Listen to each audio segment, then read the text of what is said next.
Mayong Pasko o tagbalay nga palaran. Anya kami nagaawit sa kasadya o kalipay. Nataon na ang Mesiyas, atong awitan og laylayan. Maglipay kita ning panahon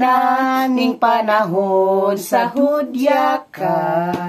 Mayong Pasko o tagbalay nga palaran.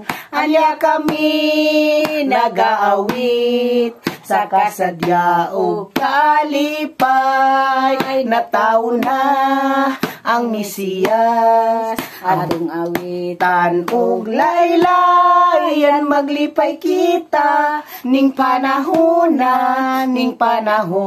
sa hudya ka. Merry Christmas and advance Happy New Year!